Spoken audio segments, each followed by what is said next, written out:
My name is Bob McIntosh, owner of 3 Degrees Consulting. And if you want to learn to define your life, have the courage to live it, you should be listening to the More Than Corporate podcast with my good friend, Amber Furman. Welcome to the More Than Corporate podcast, where we discuss finding fulfillment, defining success, and living your best life. There's no roadmap to success, no one-size-fits-all answer to fulfillment. I believe it requires us all to be vulnerable and authentic about what we want to accomplish and have the courage to step out of our comfort zone to chase our dreams. Keep listening to hear stories from inspiring people who make it their mission to live their best life every day. Welcome back to another episode of the More Than Corporate podcast. I have an amazing interview with Bob McIntosh for you this week. Bob is a national speaker and entrepreneur, having spent over 3,000 hours on stages and helped more than 10,000 people across the U.S. He is a #1 best-selling author and has been personally responsible for helping thousands of entrepreneurs generate millions in profits. He has been featured on over 30 podcasts, is a founding member of the Forbes Real Estate Council, providing direction and information in the real estate space for all of Forbes readers. He has been published on ABC, CBS, Fox, NBC, Yahoo News, Small Business Trendsetters, The Money Show, The Miami Herald, and Wall Street Select. We really dug into personal development in this. We dug into your social media and how to tell what should go on your personal page, what should go on a business page, where you should be posting, how often you should be posting. There is so much value in this episode, and I can't wait for you to check it out.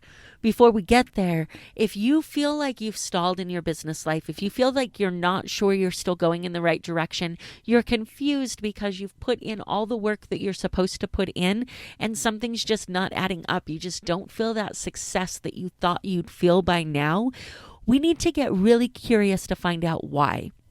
Is there something out of place in your personal life, or are you on the wrong track? Are you not chasing what you should be chasing in your business life? Are there tweaks that we need to make to be able to help you have a business that supports the life that you've always dreamed of? That's an amazing concept, but in order to have a business that supports the life that you've always dreamed of, you have to know what life you've always dreamed of. That's the purpose of the Define Your Life Mastermind. Let's get really clear on exactly what your perfect life looks like. Let's see what a well-rounded life looks like to you and how great it would feel to be able to live that life that you've always dreamed of. And then once we have the idea of what that looks like to you, we can start building a business that fits into that life so that you no longer have to worry about balancing your personal life and your business life, because they all drive together to create this wonderful life you've always dreamed of. If you are interested in hearing more about this, go to defineyourlife.morethancorporate.com.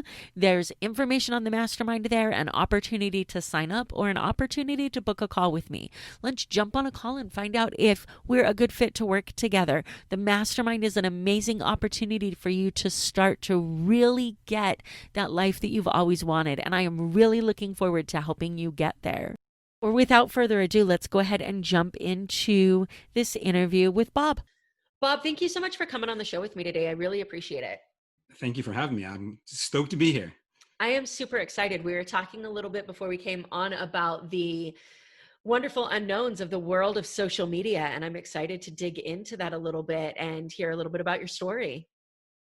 Yeah, social media is literally what I eat, breathe, and sleep, which may terrify some of you guys on this, and some of you are like, "Yes, I need now." Like excited. I don't know where you fall, whoever you are, wherever you're listening, but this is my world. Literally has been for a long time. Actually, I was funny. Sorry, this is totally random and maybe not totally relevant, but I was just talking to someone the other day, and I joined Facebook in 2004.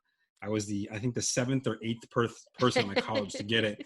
And I'm just like, man, has it been that long? And then you start thinking about that. And you're like, oh my God. Oh. I looked at something the other day where I joined in 2008. And I remember thinking, I wish that I would have known more about social media back then, about marketing, because between then and now, the opportunities that I've left on the table are unbelievable.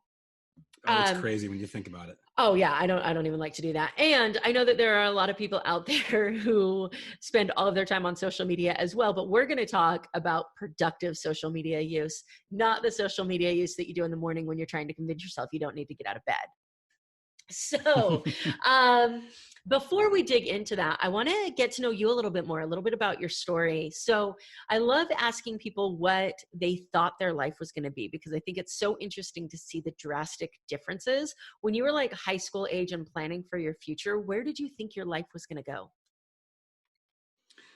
So high school Bob thought that he was going to be a video game programmer and go that direction. Mostly because high school Bob played a lot of video games. Um, the funny part about that is that I get to college and I interviewed at a technical institute, and the head of computer science told me video game programming is not a real job, so give that idea up. And for some Oh, reason, I listened to him. And then here's the crazy part: like 2 years after I graduated, they opened their video game design program, and I was like, "You've got to be kidding me!" But you know, that was where I thought I was going, and then where I actually ended up going initially was completely different as well, which was the easiest way to put it is bank hacking. So I would, I know it sounds crazy. Literally, I would test bank security and tell them where the holes are and how to patch it all up and what their IT needs to look like so that real hackers or bad people wouldn't do bad things in the bank. I Which is, mean, I've you know, seen Catch Me If You Can. I'm telling you, there's a market out there for that. 100% there is, yeah. So that's where I ended up, and I started a real estate company, and I've been doing real estate for a long time, and I still do real estate to a certain extent. But we started doing digital marketing for our real estate company, and that has just spawned into doing it for others. But yeah, high school Bob versus Bob at 36 is a very different story. They normally are. And I can feel your pain. Actually, my first choice of major when I went into college was also computer programming.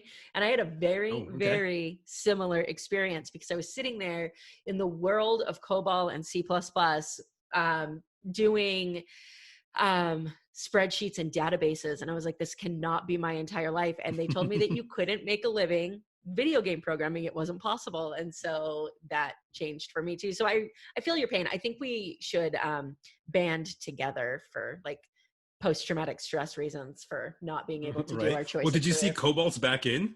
Like, No, don't tell me that. It's yes. So awful. there are 175 new job postings in the last 3 weeks for COBOL programmers because all of the old unemployment systems are built on COBOL and no one programs it anymore, so they can't find people. So the pay, like I saw one, the pay rate was like 125,000 a year to go program, or it would equate out to that. And I'm like, man, those maybe I have to dust off that COBOL book and I have to go back and look at Right? that again. Maybe I should dust that off and see what I can do. That's amazing. That just goes to show that every skill that you learn will come back and help you in the long run at some point in time in your life. You never know. You never know. So, how did you find real estate? What was kind of the path to that? Yeah, so it's actually an interesting story. I graduated college. I got a $60,000 a year job as a college graduate, which was the second highest in my major. And I was like, heck yeah, this is awesome. Like, this is good. I'm traveling all the time, and I'm like, this is great. And I had about $10,000 left over from my parents and grandparents who were kind enough to fund my college and get me through. And I was like, what do I do with this? Like, do I go on some like whirlwind trip across the world? Do I, and I was like, no, that just seems like a waste of money. Like, I want to invest it. But I think then I got this analysis paralysis. I didn't know what to do with it.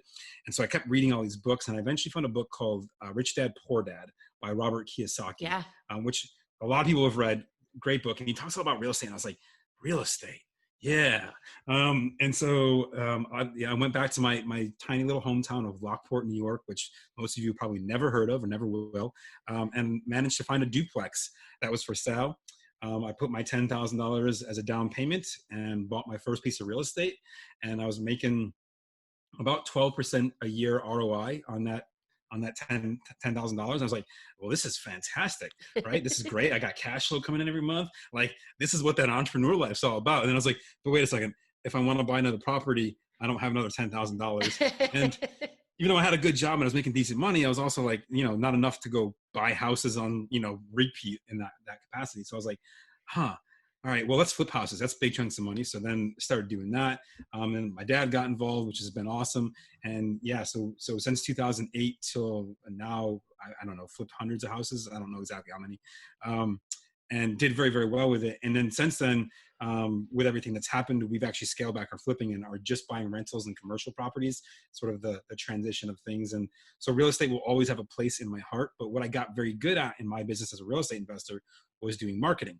And I was living in Los Angeles and we were doing business in Buffalo. So I'm not physically there. So I said, how can I do marketing and be of benefit to my company living remotely in LA? Because I don't know if any of you guys are from the Northeast, but snow and me, I don't get along. Like I had 20 years of that. I'm good. I'm done.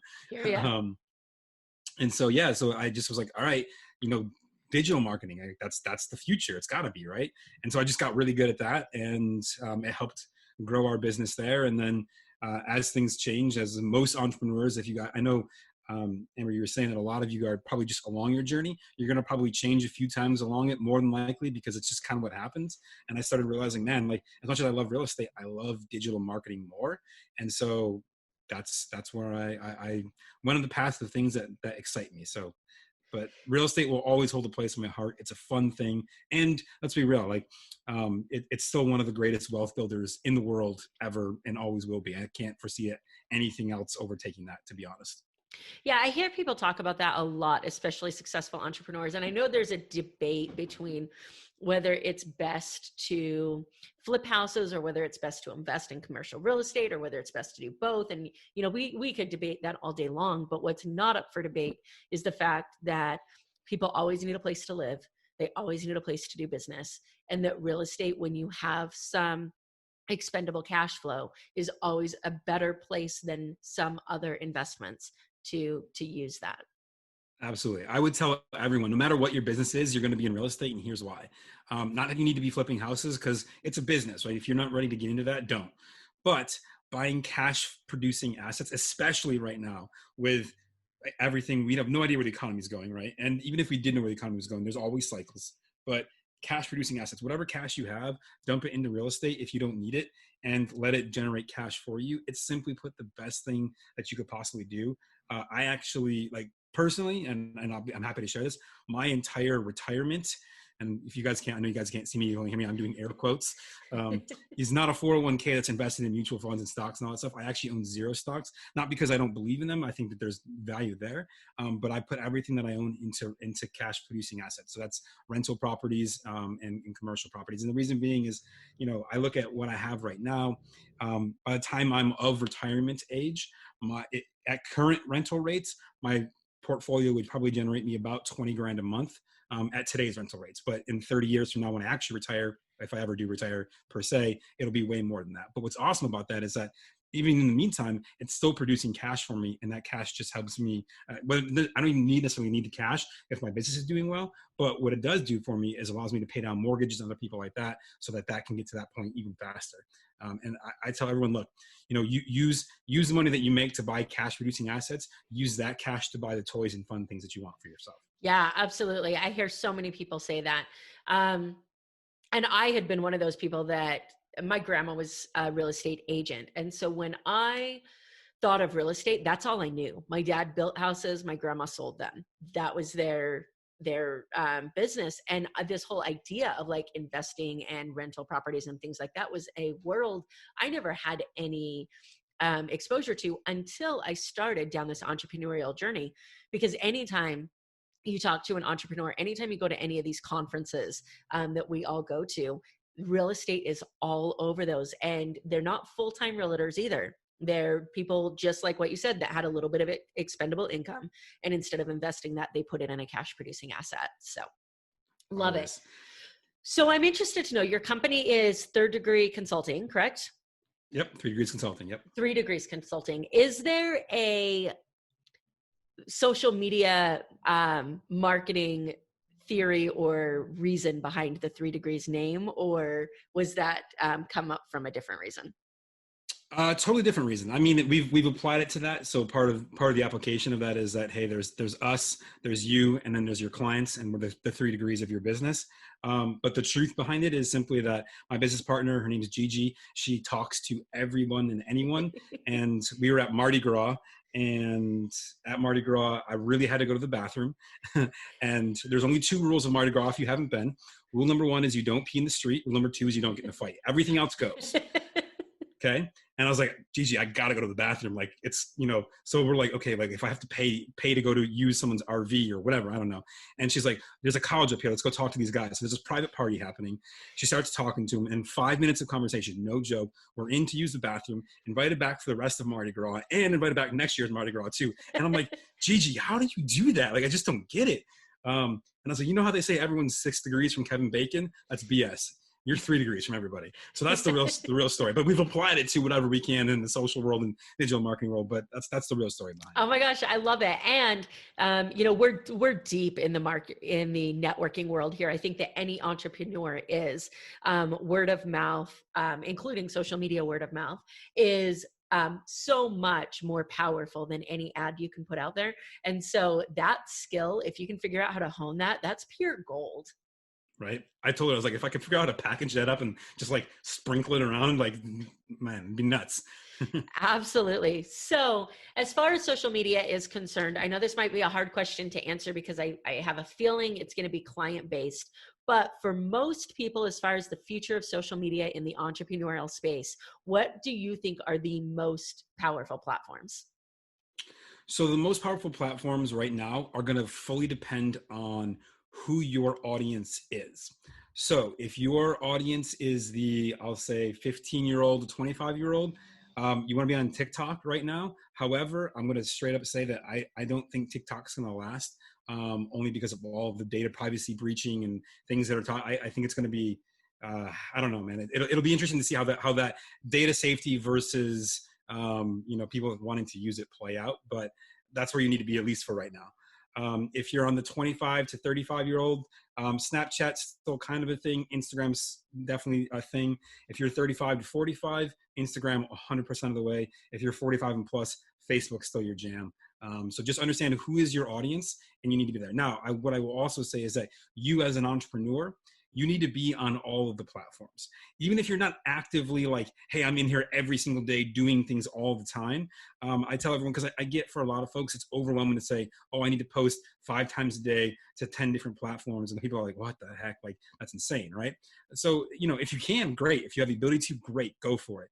But if you don't, and like, I got to pick my battles, perfect. Find the platform that I just told you about that resonates with your audience, build that platform and focus there, but make sure you're on all of them. Be on all of the different platforms. Own your username. So for example, you'll find me at the Bob McIntosh on every platform. I'm the Bob McIntosh on every single platform. And why? Just because that way, if you're on, doesn't matter if you're on TikTok, Snap, Insta, Facebook, Pinterest, like it doesn't matter. You'll find me someplace. Why? Because that way you know where to find me. Even if I'm not there, like I don't go to Pinterest hardly ever. I don't barely ever post to it, but I'm there and I own it so that if I ever want to, I have that ability to. That's a powerful message, because we never really know what the future is going to hold as far as our businesses are concerned, but we're building a personal brand. And this is something that I never really understood until I started my podcast. I've had my law firm for 2.5 years, and I should have been building my personal brand 2.5 years ago, or even further back while I was in law school, because you never know what your future holds. Instead, I started it when I started doing this podcast. But the idea that you decide you want to move into a platform, and then you have to have this opposite screen name because you didn't buy that out or secure it in the first place. And then the person who did, you now have to try to negotiate with them to buy that back from them. And it's not a fun process. No, or I mean, and worse even that is, hey, they're using it for themselves, and now people looking for you find that person, and you're like, wait, what? Yeah, Like, absolutely. That's why I'm the Bob McIntosh. So I was like, okay, I want everything to match. And Bob McIntosh was taken on several platforms. Bob McIntosh was taken as the domain, and he wanted $5,000 for it. And I was like, you're smoking crack if you think I'm paying $5,000 for a URL. But the Bob McIntosh, and it's not because I'm like some cocky guy. I was like, whatever. I was just like, what's available on all the platforms that's still not too far from my name? And I was like, boom, there it is. So that's why I got that. Love it. So where do you think that LinkedIn falls in this? Because I know it used to be like this professional connecting spot that nobody really paid attention to. And I'm hearing more and more about LinkedIn come up in the professional world. What are your thoughts on that? Yeah, LinkedIn. I should have probably talked about that one. It's a fantastic platform for B2B. If you are doing any form of B2B, it's crazy to be on LinkedIn right now. We have clients that I'm literally generating 40 plus leads a month for their business.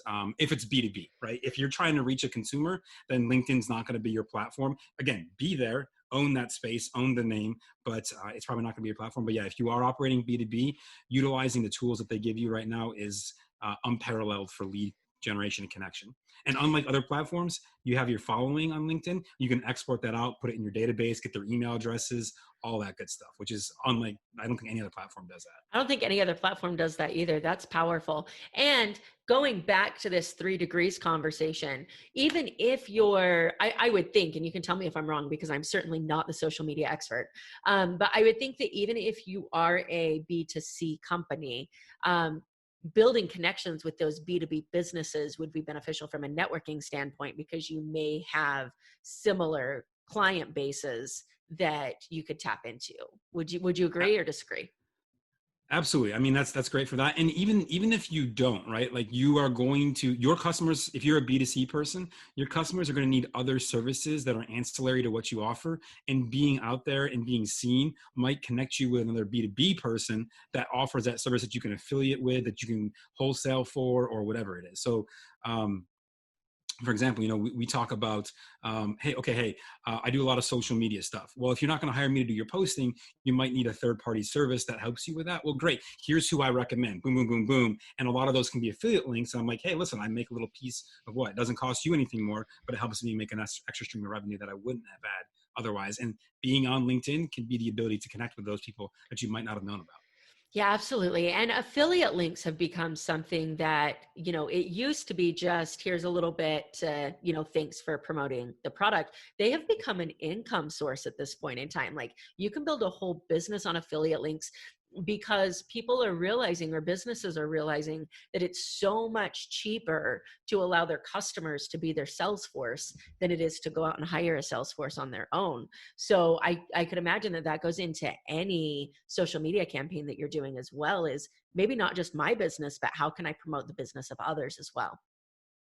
Absolutely. Absolutely. Look, I mean, if you spend the time to get someone to know, like, and trust you, and that's really the foundation of social media, people are going to become your customers if they trust you. If they don't trust you, they'll never buy from you, sell to you, work with you, whatever it is that you do, whether it's a business, a service, a physical product, doesn't matter. If they don't trust you, they're not going to work with you. But guess what? The moment that you have their trust is the moment that they'll buy anything that you sell within reason. And so if you have an offer, an affiliate link for something that is that they need and want, they're going to buy it from you. And here's the crazy part. Something that happened, this must have been like 2012, maybe. They changed the laws on disclosing affiliate links a whole lot more. So they changed it from like, you didn't have to do anything to now I have to, like, on a website explicitly tell you, hey, there's affiliate links here, I might get paid. And remember at the time, myself and many of my affiliate marketing friends were like, oh man, this is going to ruin our business. Like it's going to whatever. And actually, weirdly enough, the exact opposite happened. And it's because we had done such a good job of building trust with our audience that when I said, hey, by the way, this is an affiliate link and I'm going to get paid if you buy it, but it's a product that I use, I believe in, and I trust. They're like, oh yeah, I want you to get paid. Like people are excited about me making money from what they're doing, especially because it doesn't cost them anything more in most cases to do that.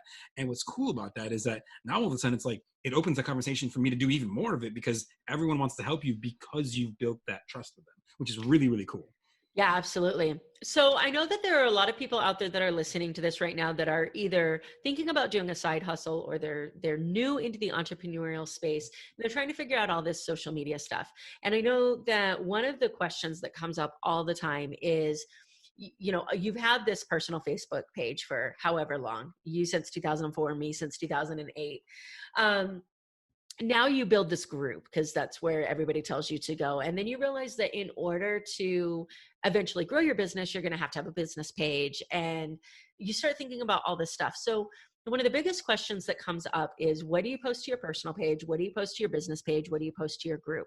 What are some of the guidelines that you use to help your clients figure out what content goes where so you can build an entire personal brand? That's a great question. And the answer is actually very simple. And a lot of it's going to depend on who is on your personal page. Is your personal page currently mostly friends, family, maybe some coworkers, just people that you've interacted with in your life on a normal basis? If so, be cautious of posting too much.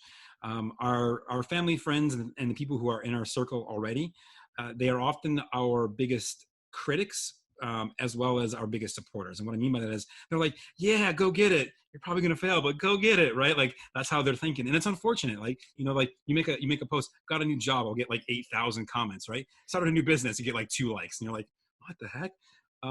So I don't think you need to use your personal page all that much to really grow that. But what happens to most people is that we start there because we get the most engagement.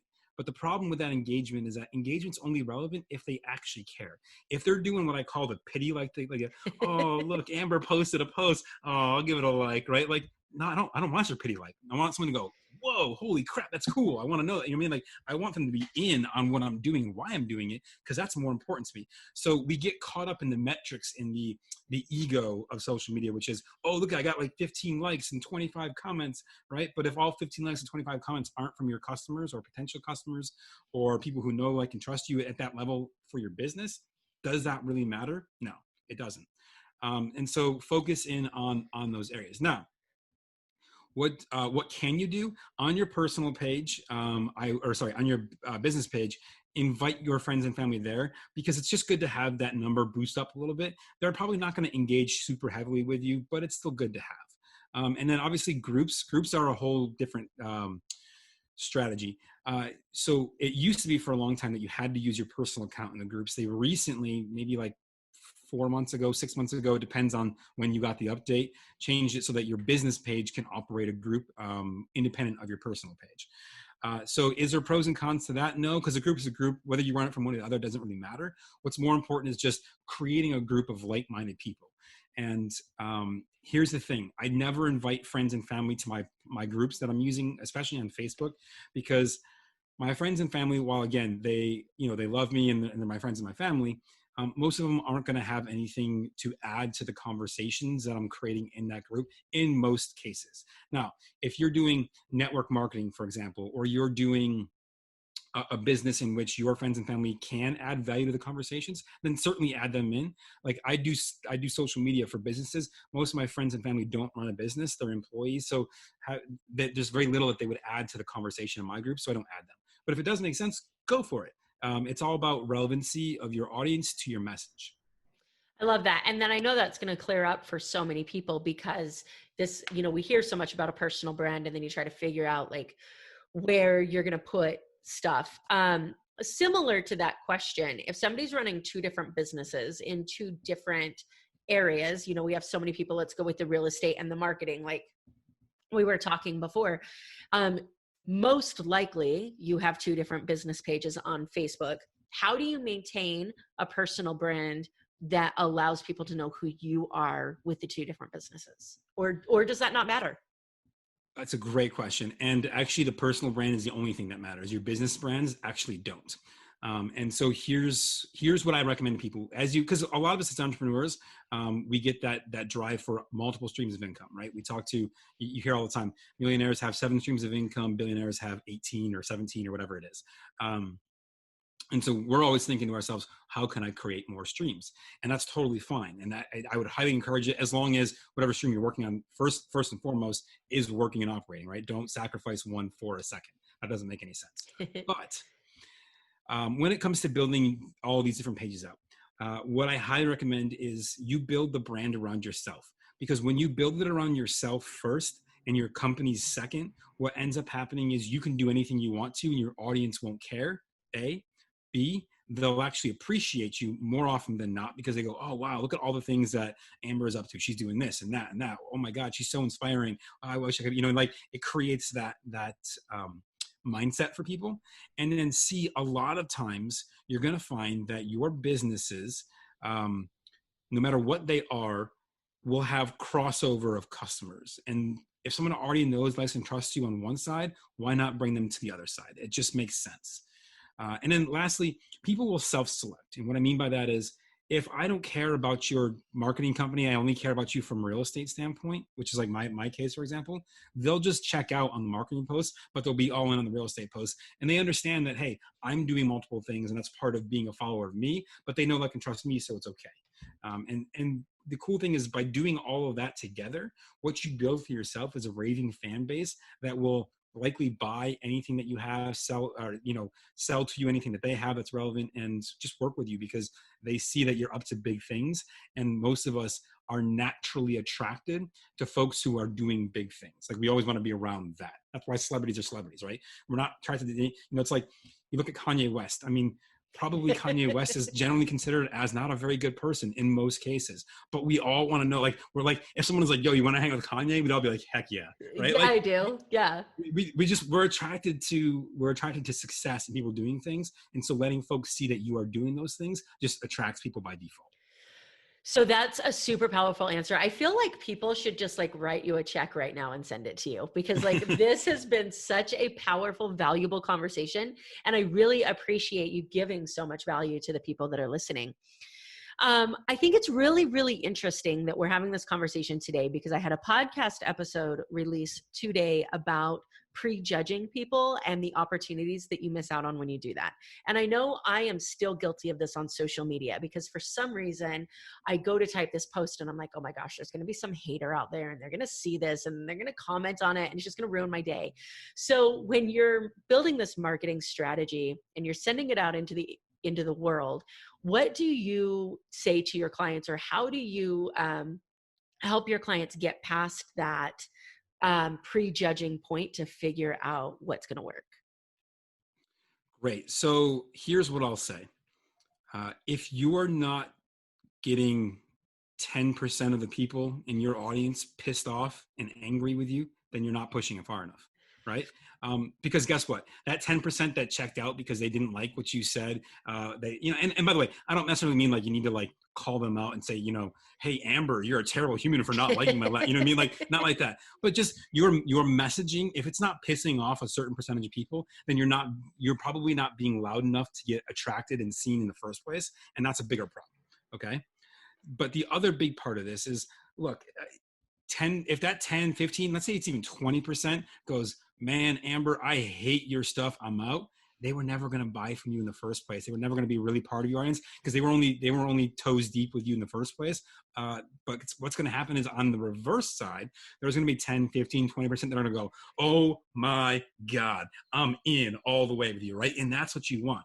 I'd rather have 1,000 raving fans than 1 million lukewarm clients, because 1,000 raving fans will spend 10 times more with me and support me 10x than those lukewarm people will all day long. And so the easiest way to make sure that you do that accomplishes, or that you accomplish that, is simply to understand that the only way to do that is to be 100% unapologetically, authentically yourself.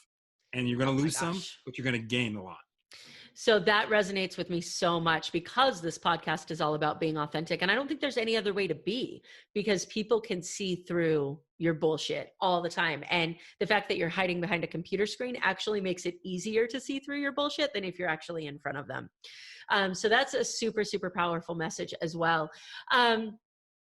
One of the things that I wanted to comment on, because this is one of my favorite things that I see on anybody's post, is when you post something and somebody is trolling you, or somebody feels like they're so triggered by what you put that they make this horrible comment about how like you shouldn't be doing this. And then like 17 people comment on that, either agreeing or defending you.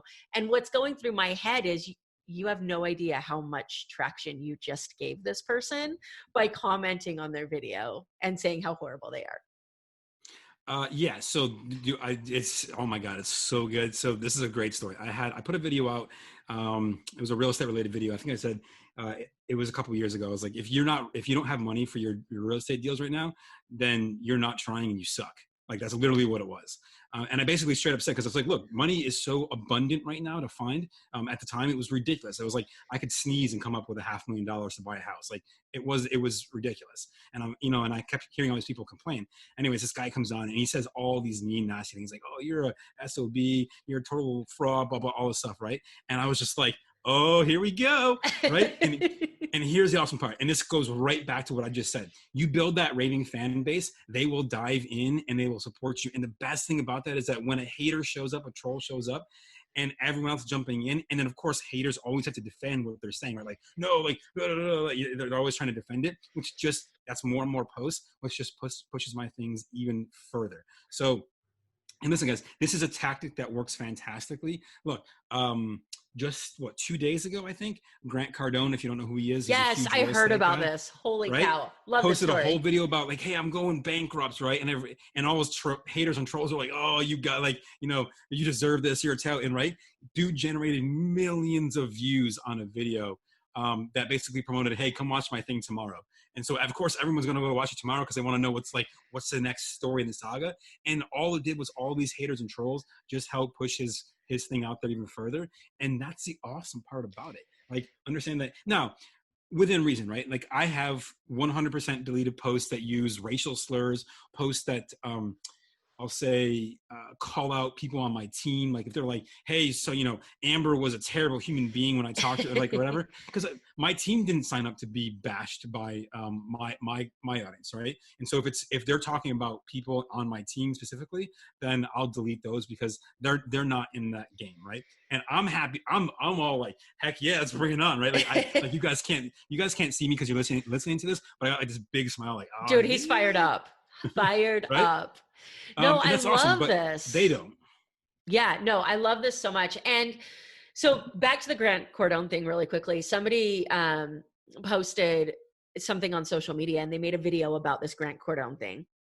And then when he retracted that, because she was like, I don't know whether this is real or not, what are your thoughts? And then he retracted it and they were like, was this a good marketing strategy? And somebody commented on the video and said, you just made 2 videos about his post. So I think it's a pretty damn good marketing strategy to me. Yeah. Like, no, I mean, it's the perfect case study. Because look, there's going to be a bunch of people that go, oh, that's just insensitive. You know how many people that have lent you money that are now freaking out because you told me, like, they literally just had heart palpitations because they gave you their $100,000 and that's all they own, and now they think they're going to lose it all. Like, all this stuff, right? Like, and on the reverse side, there's people going, look, like search Grant Cardone bankruptcy, and there's like 80 videos on YouTube about it, right? Like how many times do you ever see someone 80 videos made about someone else's video? Like, that just never happens. Yeah. So good genius marketing, yes. Good marketing, time exactly. will tell. And there's a difference between that too, right? So I think that's super 100%. important as well, is because you can get this traction, but you need to decide whether or not that's worth the potential customers that you could lose or the customers that you could gain, which is why people hire a marketing strategist or a company like yourself to help you make those decisions as you're moving through everything and deciding what to post for your business. I just lost my train of thought. So it's called the quarantine brain. It just evaporates thoughts really quick. all the time. So as far as your company is concerned, when you're dealing with clients, are you normally working with people who are new entrepreneurs, or you were working with people that are big businesses? Who is your potential client? Our potential client is someone who knows exactly what they want and they have the ability to go after it. They can be new, they can be well experienced. The more important thing is, and I tell this to a lot of people, if you're trying to bootstrap your company, I'm probably not your guy. Not because I don't want to help you, I would love to, but all of us have to stay in our lane, right? We've only got so much bandwidth to take on so many things. And so we focus on clients that I know I can get results for quickly. And that usually requires having a budget. So does that mean that you can't be a new client? No, you got a budget ready to roll. Let's talk. I'd be happy to show you what we can do for you and how we can generate leads, revenue, whatever it is. It doesn't matter. Let's have a conversation. But if you're brand new and you're, like I said, you're bootstrapping it, in most cases, even if you could, let's say, scrape together the money to work with someone like me, I'd rather you don't, because more than likely you're going to be better off as a bootstrapper putting that money to things that you need, and you don't necessarily need what we have. We're more of a luxury in the sense of, hey, I don't want to do this anymore. I want to get faster results. I want to get there quicker. That's where we come in. So I really like that you said that, because I feel like so many people hire a social marketing company because they don't want to learn it themselves. But learning it yourself is the only way that you know what you should be posting and what direction you should be taking your business. Like, you're not a replacement. Companies like yourself are not a replacement for learning how to do social media. They're a replacement for the time that it takes to do social media. Yeah. And I learned that the hard way. I think I'm still learning that. I hired a social media company for my law firm, and I'm like, why isn't this working? And they're like, because you're not doing anything. So that's like the way life works, right? um, so I want to switch gears just a little bit. Um, we talk so much on this podcast about defining your own idea of success and failure and all of these topics. And I think that you're in a really unique position to talk about this from the social media world, because whether a post is successful in the social media world is completely different than whether a business venture is successful in real life. As far as success in the social media world, how do you judge that? See, I'm going to fully disagree with what you said. I And I love it. think that's the inherent problem that people have with social media right now, is that they've detached social media from their business, and then they've tried to quantify and define it as this other thing over here. And it really shouldn't be. Social media should be an extension of what you do. So if a business is successful, then the social media should have been a part of that. If the business fails, then the social media was a part of that. It's not this thing that's like, hey, can I judge its success independently? I mean, sure, there's metrics and there's things like that that we can look at. But at the end of the day, people try to treat social media like, in my opinion, what I've seen from my conversations, is one of two ways. As you know, it's this miracle thing that if I just figure out the formula, I'm going to be a multimillionaire. Or this thing, it's like, oh my God, I have to do social media. I hate it. Like, that seems to be where most folks fall. Yeah. And it's neither of those things. It's smack dab in the middle, right? Is it necessary? 100%. And a great story that illustrates this is, I was teaching. So I spent about 3,000 hours on stage with about 10,000 entrepreneurs. And there was this one guy out of all that, like a story, like, I love this. And he's like, Facebook's stupid. I'm not going to be on Facebook. It's just for people, to post pictures of their poop or something like. I think he used a bit more colorful language, but you get the idea. Yeah. And I was like, well, you really need to be on there for your business. He's like, I don't need to be on there with that stuff. No one cares. I was like, actually you do. And here's why. I was like, what's the name of your company? And he like gave me the name. And I was like, what's your name? I was like, okay, great. So go to Facebook, and I've got about 8,000 people on my Facebook that follow me. And I'm like, okay, Joe John from XYZ company is a total POS. He'll scam on you. He'll steal your money. His wife's terrible. His whole family is crooks. Don't trust him. And I hit post.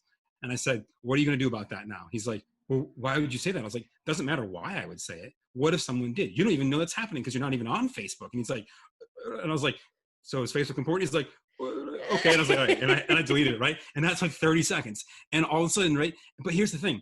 So it's not that it's we have to be on there, but it's not some magical bullet that's going to solve all your problems.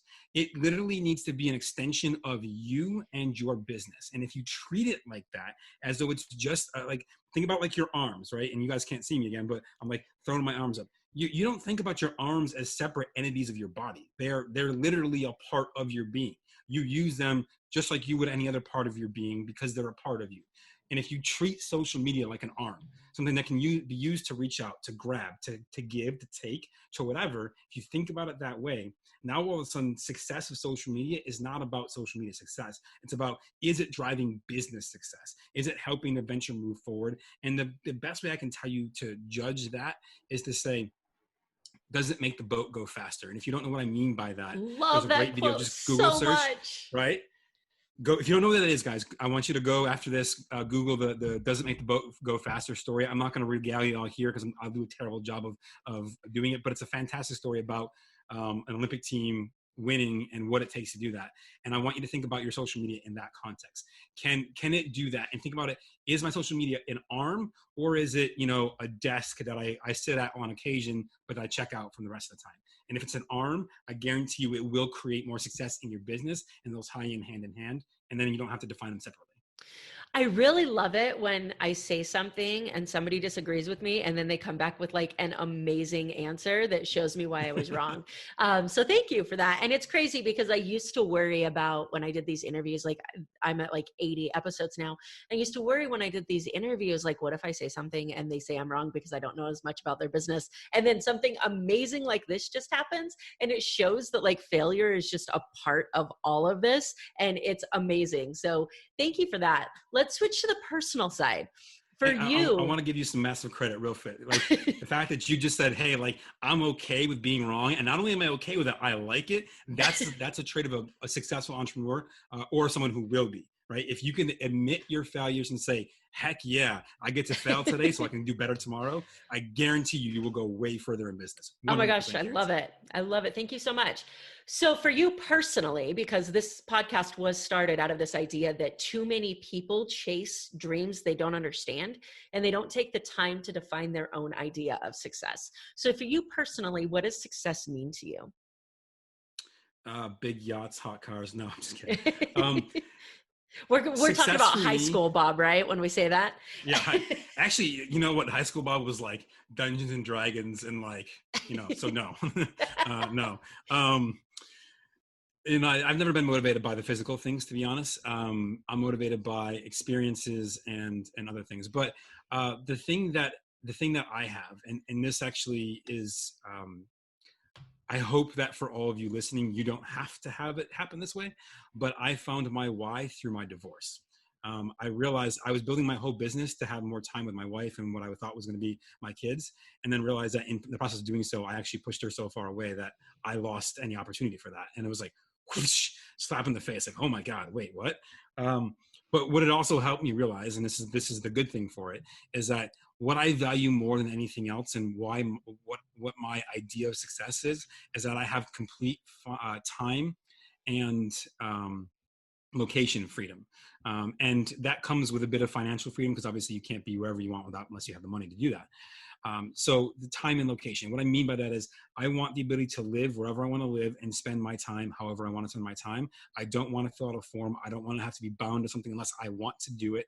I don't want to have to worry about, hey, I want to live in LA, one of the most expensive cities in the United States. No big deal. I can afford to do that because guess what?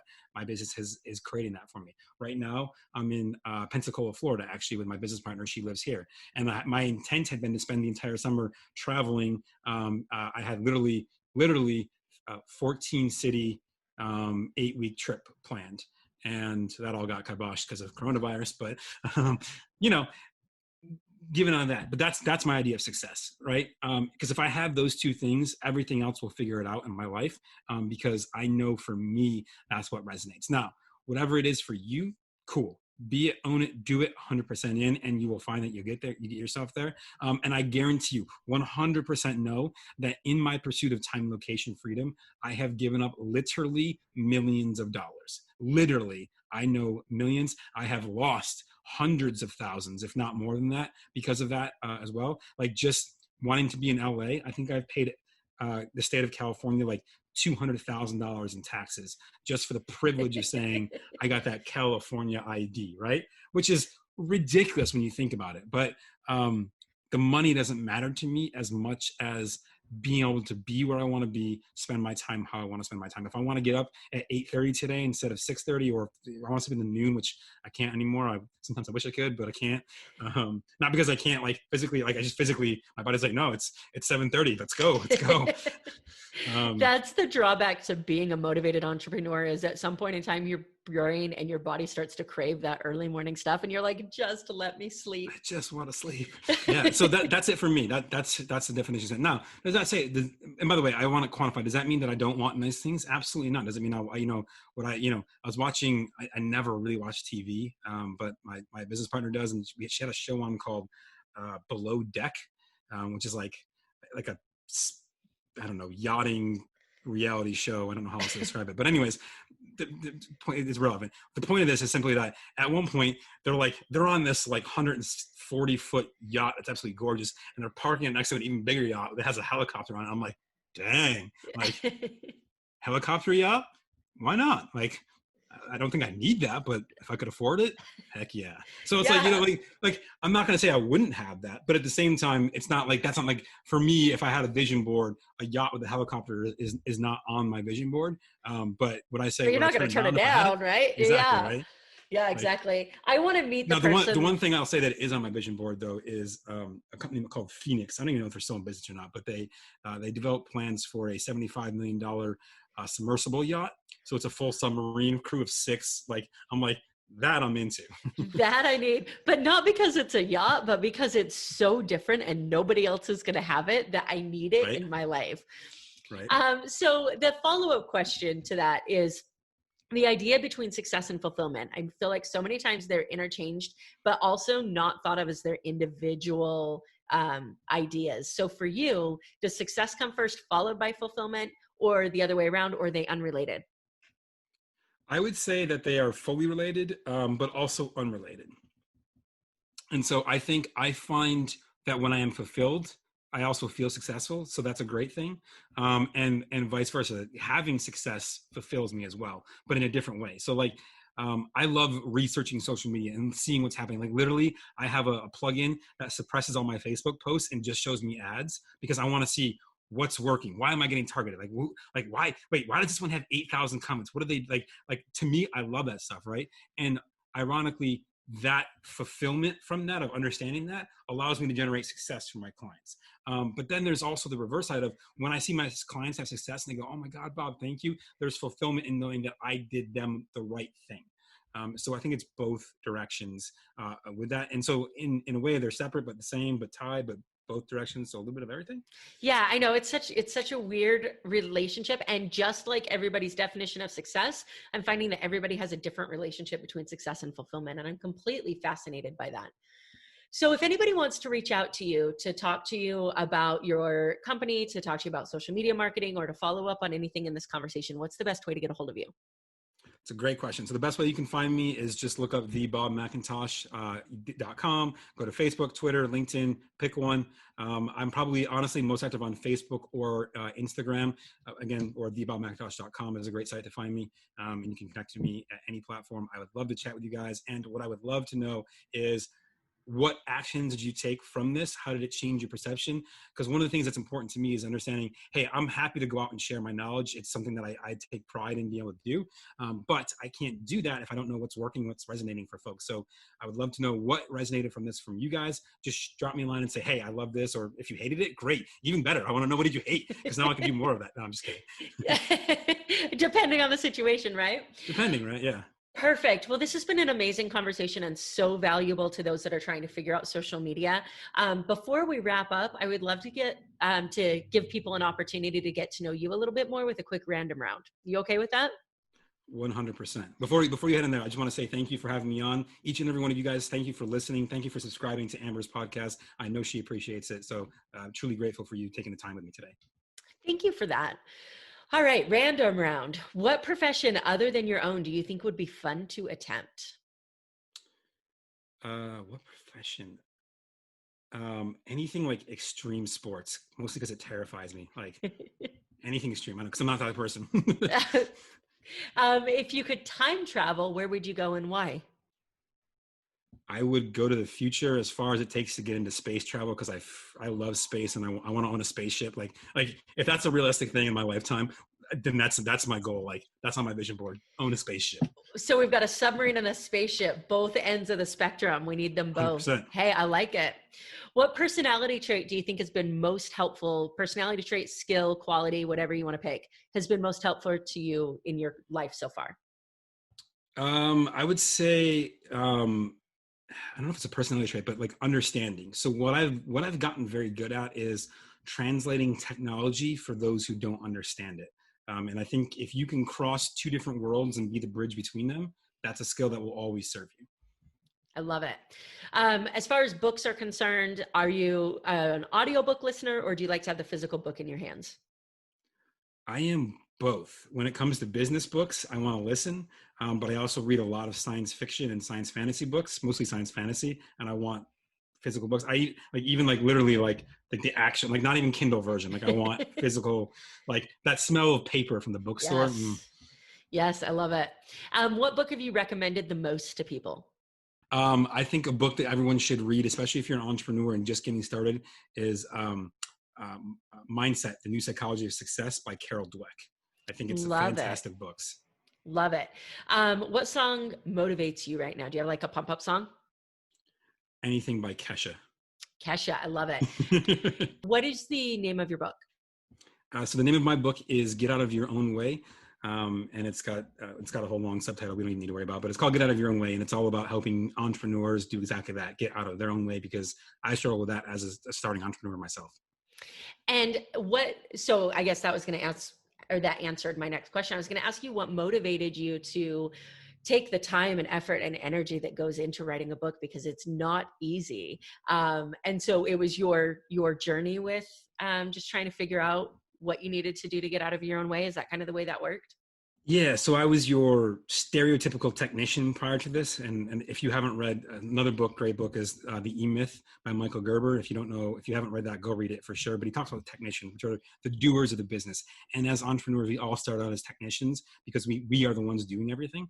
And what I found though is that coming from the world of employment, I was the ultimate technician, right? I was like doing all these little things. And there was a point at which I had spent almost 4 months working on my website to send it to a mentor who goes, "Is it done yet? Because it looks like crap." And I'm like, "Oh my God." It's just like, right. And it was like that moment. I was like, "Oh my God, like, what am I doing? Like this hasn't generated me a dime of business. It hasn't moved the business forward. It's still not done." Right. You know what I mean? Like, I was like, and I'm not really a good web developer. I should just be hiring people to do that for me. I know what good looks like, but I don't know how to build it. Like, and it was this smack in my face.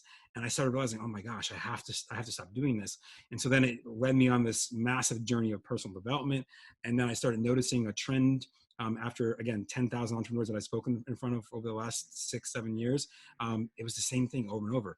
They're always letting themselves get in their own way. And I was like, this is not a coincidence. A lot of us, the reason that we're great entrepreneurs, the reason that we become entrepreneurs is because we're not happy with the status quo. We know we can do something better. But that's also what makes us terrible entrepreneurs, is because sometimes we don't know when to let that go. Yeah, absolutely. And I love this idea of getting out of your own way, and feel like we could have a whole conversation about this alone, because I am the queen of standing in my own way. And sometimes I'm going to take that back. All of the time, you need somebody else in your life, whether it's a friend, a coach, a mentor, whatever that is, to like make you realize how ridiculous you're being. Yeah, it's outside perspective is sometimes the most invaluable resource as an entrepreneur. I love it. So as far as your book is concerned, where's the best place for people to find that? They can go to thebobmcintosh.com, or you can head to Amazon and pick it up there on Kindle or hardcover. Yes, we will take care of that. Thank you so much. Enjoy the rest of your day. I really appreciate your time. Absolutely. And if I can help with anything else, please just reach out and let me know. Will do. Thanks. Thank you so much for tuning into this episode of the show. I hope that something that was said resonated with you or provided value to you in one way or another. I'd love to hear more about your thoughts on the show. You can reach out to me on Facebook or Instagram at Amber Furman. Also, I've created a Facebook community for followers of the show to interact with me and other members of the community.